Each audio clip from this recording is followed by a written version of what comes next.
और ऐसा देश जिसके वजीर आजम आगे और बीच में मत बोलिए प्लीज, मैं नहीं बोला था। ऐसा मुल्क जिसके अच्छा जी जी, वजीर मैं आती हूँ आजम, ब्रिगेडियर साहब, आपकी तरफ ही आऊंगी।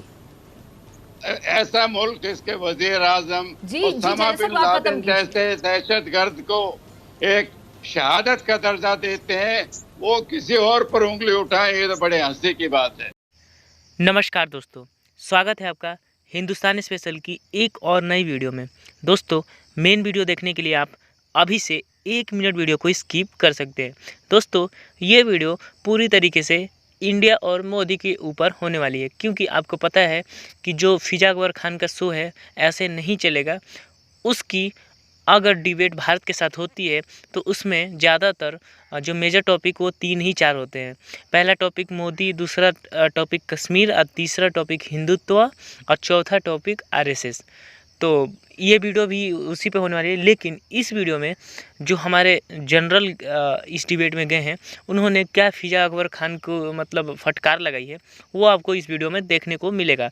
तो वीडियो को लास्ट तक देखिएगा, और अगर आपको वीडियो अच्छा लगता है तो वीडियो को लाइक कर दीजिएगा। और ऐसे ही इंटरेस्टिंग और इन्फॉर्मेटिव वीडियो सबसे पहले देखने के लिए आप हमारे चैनल हिंदुस्तानी स्पेशल को सब्सक्राइब कर सकते हैं। तो आप लोग वीडियो को देखिए, हम मिलते हैं आपसे वीडियो के लास्ट में। बीजेपी ने इंतखाबात के बाद हुकूमत बनाई, नरेंद्र मोदी वजीर आजम बने, तो एक राग जो सबसे ज्यादा अलापा गया, सबसे ज्यादा, वो था शाइनिंग इंडिया, यानी चमकता दमकता खूबसूरत बॉलीवुड प्रोडक्शन की तरह चकाचौंध कर देने वाला इंडिया। लेकिन ये सिर्फ एक झूठ है, शराब है, झूठा ख्वाब है। हकीकत क्या है ये आज मैं आपको बताऊंगी। सच ये है कि मोदी के होते हुए भारत को किसी दुश्मन की जरूरत है ही नहीं, क्योंकि नरेंद्र मोदी की पॉलिसीज ने भारत को शाइनिंग से डाइंग इंडिया बनाने में कोई कसर नहीं छोड़ी। यहाँ किसी की जान महफूज है न माल। भारतीय सड़कों पर, गलियों में, बसों में, शहरों में, गाँव में, देहात में, हर जगह इज्जतें हो रही हैं पामाल। लेकिन भारतीय हुकूमत को है सिर्फ हिंदुत्व बनाने का ख्याल। वाकई मोदी जी, कोई मुकाबिल नहीं आपका, दूर दूर तक कोई मुकाबिल नहीं है। आज का भारत ऐसा शाइनिंग है कि उसकी स्याही देखकर दिल बकायदा दहल जाता है। कहते हैं कि कुफर की हुकूमत कायम रह सकती है, लेकिन जुल्म और नाइंसाफी की नहीं। आज मोदी की मेहरबानियों से भारत में कुफर भी है, जुल्म भी, और सबसे बढ़कर नाइंसाफी भी। बाबरी मस्जिद की शहादत एक बड़ा सानेहा था। इस केस में ताखीर भी हुई और इंसाफ का कत्ल भी हुआ। भारतीय अदालत ने 32 के 32 मुल्जिमान को बरी करके, मैं कह सकती हूँ ना कि इंसाफ का गला अपने हाथों से घूंट दिया। आप तमाम लोग अग्री करेंगे मेरी बात से। अब आप ये बताएं कि ये शाइनिंग इंडिया है या फिर डाइंग इंडिया। दुनिया में भारत की एक और नई, या आप कह लें भयानक पहचान है, रेपिस्तान, रेपिस्तान, रेपिस्तान। बस में ज्यादती के वाकये ने बाकायदा दुनिया को झंझोड़ कर रख दिया। लेकिन हुआ क्या, एक के बाद एक वाकया भारत के मुंह पर बाकायदा कालक मलता रहा। अब हाथरस गैंग रेप वाकये से, इस वाकये ने इस कालक में, इस स्याही में मजीद इजाफा कर दिया। दलित लड़की के साथ होने वाले जुल्म पर रियासत को हरकत में आना चाहिए था, मुजरिमों को निशाने इबरत बनाना चाहिए था। मगर हुआ क्या, बीजेपी के रहनुमा इस वाकये पर सियासी पॉइंट स्कोरिंग से बाज नहीं आ रहे। कांग्रेस के रहनुमा राहुल गांधी को मुतासरा खानदान से मिलने, जब वो मिलने गए तो खुद पुलिस ने उनको तशद्दुद का निशाना बना दिया। सोचे जरा, आम आदमी की तो यहाँ कोई औकात ही नहीं है। अब मोदी जी आप ही बताएं, क्या क्या इसको कहते हैं आप शाइनिंग इंडिया? आपने बहुत कुछ बोला। मैं 3-4 पॉइंट जो आपने शुरू किया था, आपने हाथरस के हादसे का जिक्र किया। हमें खुद बड़ी शर्म आती है कि एक लड़की का रेप हुआ, वो भारत की बेटी थी, इसलिए नहीं कि वो दलित थी जी। ऐसा एक केस 2012 में भी हुआ था। वो लड़की ना दलित थी ना वो माइनॉरिटी की थी। ये तो जो रेपिस्ट हैं वो हैवानियत के शिकार होते हैं, हवश के शिकार होते हैं। उनके लिए मजहब या जाति का कोई मतलब नहीं है। तो जो भी कोई हुआ है वो हमें खुद शर्म आती है, और कानून के नीचे उनको पूरी सजा मिलेगी। दूसरा, मोदी साहब को ये तो पहली बार नहीं जो आप लोग उनकी नुक्ताचीनी कर रहे हो। वो एक कहावत है, जितना लंबा पेड़ होता है उसका हवा ज्यादा लगती है। मोदी साहब अच्छे लीडर हैं, यही वजह है कि आप उनसे ज्यादा नाखुश रहते हो। गर्मी में हवा गर्म होती है सर। क्या आप बीच में मत बोलिए प्लीज। शाइनिंग इंडिया का गर्मियों में हवा बहुत गर्म हो जाती है। जैन साहब, अब अभी भी मोदी साहब को एक अच्छा लीडर कहेंगे। शाइनिंग इंडिया का नारा 2004 में लगा था। यस, मोदी साहब ने जरूर कुछ इरादे थे, सपने दिखाए थे। डेमोक्रेसी में 100% सपने पूरे नहीं होते, लेकिन देश ने तरक्की बहुत करी है। चाहे वो सैनिटेशन का मामला हो, चाहे वो कंप्यूटराइजेशन का, डिजिटाइजेशन का, वो बहुत तरक्की की जिसके आप बात नहीं करोगे। दूसरा, आपके देश में जुल्म ने भी बड़ी तरक्की की है, नाइंसाफी ने भी बड़ी तरक्की की है। दहशतगर्दी की बात ब्रिगेडियर साहब ने की, वो मैं कंसीड करता हूँ। जितनी महारत आपको दहशतगर्दी के बारे में, हमको उतनी नहीं है। आप ज्यादा जानते हो दहशतगर्द कैसे होते हैं, क्या करते हैं, आपके साथ तो वो रहते हैं। मेरा रिक्वेस्ट यही है कि अगर आप बोलने की खासियत रखते हैं तो सुनने की भी सहन शक्ति रखिए। आपने पॉइंट रेज किया है, जी प्लीज सुनाइए, शाइनिंग इंडिया के ऊपर आपने पॉइंट रेज किया है कि आपको शाइनिंग इंडिया दिखता। ये जब पाकिस्तान भारत का पार्ट था तब से एक कहावत चली आ रही है, सावन के अंधे को सिर्फ हरा ही दिखता है। इसी तरह अनफॉर्चुनेटली पाकिस्तान के अंधे को सब कुछ काला ही दिखेगा, शाइनिंग नहीं दिखेगा। मेरे को इससे ज्यादा शाइनिंग इंडिया के बारे में कुछ नहीं दिखेगा। आपका एक बड़ा अच्छा पॉइंट है, आपने कहा कि आप जुल्म और नाइंसाफी की बात कर रहे हैं।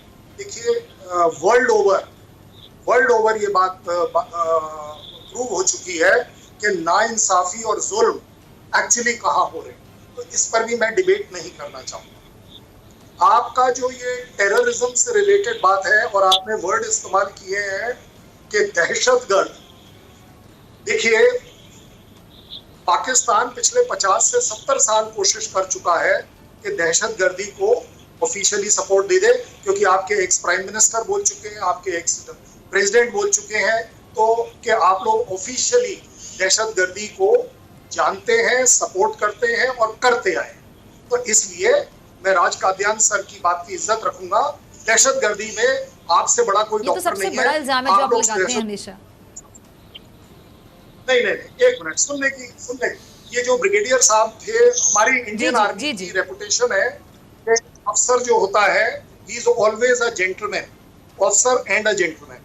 आप बड़े छोटे किस्म के कोई नजर आ रहे हैं मुझे कि आप ढूंढ रहे हैं कि नरेंद्र मोदी का बाप कौन था।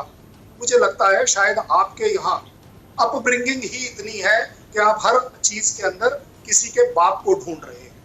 ये मेरे लिए अनफॉर्चुनेट बात हो गई आज कि मुझे आप जैसे इंसान के साथ ये प्लेटफॉर्म शेयर करना पड़ रहा है जो एक्चुअली कैरेक्टर का इतना गिरा हुआ है कि वो एक प्राइम मिनिस्टर के बाप को ढूंढ रहा है। नहीं, ऐसे जातिया की बात नहीं होगी। एक मिनट कर्नल साहब, बिल्कुल ऐसे नहीं होगी। मेरे मेहमान है ब्रिगेडियर गजनफर साहब, ये नहीं कि वो पाकिस्तान से हैं। अगर मेरा वो पाकिस्तानी पैनलिस्ट भी आपको इस तरह बात करेगा आपके कैरेक्टर पे, तो मैं उनको भी इसी तरह टोकूंगी।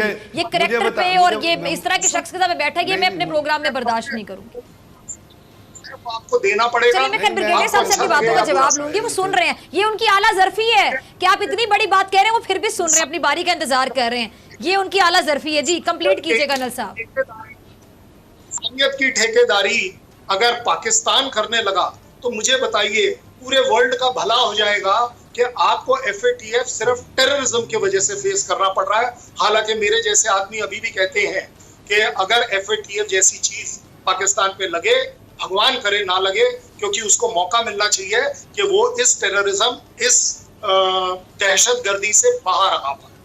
जहां तक आपने बात करी है जूते और तमाचों की, तो वो मेरे को लगता है ब्रिगेडियर साहब का अपना पर्सनल स्टैंडर्ड है कि वो उसी लेवल की बात कर पाएंगे जहां तक उनकी ग्रोथ हुई है। आपने बाकी बाबर कादरी को मार दिया गया, देखिए बड़े दुख की बात है। मुझे बताइएगा कि बाबरी मस्जिद की शहादत एक बड़ा सानिया था, इसमें कोई दो राय नहीं हो सकती। अब उस केस में ताखीर भी हुई, इंसाफ का बाकायदा कत्ल भी हुआ आपके बड़े देश हिंदुस्तान में, भारत में। अब भारतीय अदालत ने 32 के 32 मुलजिमान को बरी कर दिया, जो कि मेरे ख्याल से इंसाफ का गला घोंटने के मुतरादिफ है कि अदालत ने कानून नाफिज जहाँ से कानून आपको जहाँ से मिलेगा इंसाफ, उन्होंने ही इंसाफ का गला घोंट दिया, मतलब सबको रिहा कर दिया, बरी कर दिया। मुझे बताएं कि बाबरी मस्जिद के मामले पे इस डिसीजन को आप कैसे देखते हैं? डॉक्टर फिजा, मैं बड़े मुख्तसर तरीके से 4 पॉइंट के जवाब दूंगा जो आप लोगों ने पूछे। पहला, बाबरी मस्जिद। बाबरी मस्जिद का केस 28 साल चला था। फिर हमारी सबसे ऊपर वाली सुप्रीम कोर्ट ने फैसला लिया था कि यहाँ पर पहले मंदिर था, बाबरी मस्जिद बाबर के टाइम पर बनाई गई थी। उस जजमेंट को सबने माना है, किसी ने चैलेंज नहीं किया। चैलेंज हो सकता था, उसका रिव्यू मांगा जा सकता था, लेकिन किसी ने चैलेंज नहीं किया। दूसरा, जहाँ तक आप 28 को बरी की बात कर रहे हैं, जो कोर्ट के पास एविडेंस था वो जजमेंट आया है। ये तो लोअर कोर्ट है, जो लोग इससे खुश नहीं वो इसको चैलेंज करेंगे। हमारे कोर्ट बड़ा फेयर सिस्टम है, हम देश को मिलिट्री कोर्ट के जरिए नहीं चलाते। दूसरी बात, पुलवामा का जिक्र किया ब्रिगेडियर साहब ने कि हमने खुद कराया है। आपके जो चाहते आतंकवादी आपके पास बैठे हुए हैं, अजहर मासूद, उन्होंने तो 24 घंटे के अंदर अंदर उसकी जिम्मेवारी ली थी। वो लड़का हमारा जरूर था आदिल, लेकिन मेंबर था वो आपके आतंकवादी संस्था का। और ऐसा देश जिसके वजीर आजम आगे और बीच में मत बोलिए प्लीज, मैं नहीं बोला था। ऐसा मुल्क जिसके वजीर आजम, ब्रिगेडियर साहब आपकी तरफ ही आऊंगी। ऐसा मुल्क जिसके वजीर आजम ओसामा बिन लादेन जैसे दहशतगर्द को एक शहादत का दर्जा देते हैं, वो किसी और पर उंगली उठाए, ये तो बड़े हंसी की बात है। तो दोस्तों, आपने हमारे वीडियो को लास्ट तक देखा, उसके लिए दिल से थैंक यू। अब हम बात कर लेते हैं वीडियो के बारे में। दोस्तों, जैसा कि आपने वीडियो में देखा कि कैसे पाकिस्तानी जो एंकर है फिजा बखार, वो इंडिया के बारे में प्रोपेगेंडा चला रही है। तो दोस्तों, इस वीडियो में आपने ये भी देखा होगा कैसे हमारे जनरल ने पाकिस्तानी शो में ही जाकर उनको ही फटकार लगाई है। वहाँ पर उन्होंने बहुत अच्छी तरीके से अपनी जो भारत की स्थिति है उसको स्पष्ट किया है कि हम कैसे लोग हैं। और उन्होंने ये भी कहा है कि आप लोग तो आतंकवादियों के साथ रहते हो, तो आप मतलब आपको कैसे नहीं पता होगा कि दहशतगर्द किसे कहते हैं। जैसा कि फिजा खान बोल रही थी कि हिंदुस्तान में जो क्राइम है वो मोदी के आने के बाद बहुत ज़्यादा बढ़ा है। दोस्तों, अगर बात की जाए ये जो मुझे नाम याद नहीं पड़ रहा है, लेकिन ये जो अभी रेप हुआ है इंडिया में, जो एक लड़की है उनका, तो उसके ऊपर ये मतलब प्रोपेगेंडा चला रही है कि ये बीजेपी की सरकार है तो उसने ये नहीं करने दिया, वो नहीं करने दिया। तो इसकी वजह से जो हमारे जनरल हैं वो बहुत ज़्यादा गुस्सा हो गया। उन्होंने इतनी ज़्यादा फटकार लगाई कि फिजा खान को समझ में आ गया कि हाँ, कि इंडिया की स्थिति कैसी है। दोस्तों, इसमें ये भी बात किया गया है कि आरएसएस और हिंदुत्व की वजह से मुसलमानों को भारत में कोई कुछ समझा नहीं जाता, इम्पोर्टेंस नहीं दी जाती। लेकिन अगर आप मुसलमान हैं और आप भारतीय हैं तो आपको तो बिल्कुल अच्छी तरीके से पता होगा कि इंडिया में आपकी कितनी इम्पोर्टेंट लोग देते हैं, क्योंकि आप लोग भी हमारे देश के हिस्सा हैं और आप लोग ही हमारे देश के नौजवान हैं, इसकी वजह से। लेकिन पाकिस्तान ये प्रोपेगेंडा हमेशा से चलाता आ रहा है कि जो हिंदुस्तान है उसमें मुसलमानों को उतनी इम्पोर्टेंस नहीं दी जाती जितनी हिंदुओं को दी जाती है, जो कि बिल्कुल गलत है। क्योंकि अगर बात की जाए पाकिस्तान की, तो पाकिस्तान में एक रिपोर्ट आई थी जल्दी में, उसमें ये साफ तरीके से लिखा गया था कि जो वहाँ के मतलब कम आबादी वाले, जैसे मुसलमान को छोड़कर और भी हिंदू, सिख, ईसाई जो भी लोग रहते हैं, उनको पाकिस्तान में बहुत ज़्यादा उनको मतलब उनको बहुत ज़्यादा दुख दिया जाता है। जो कि उसके बाद उसने पाकिस्तान की छवि को आपके सामने रखा था उस रिपोर्ट ने, जिससे कि पाकिस्तान की फिर से एक बार इंटरनेशनल फजीहत हुई थी।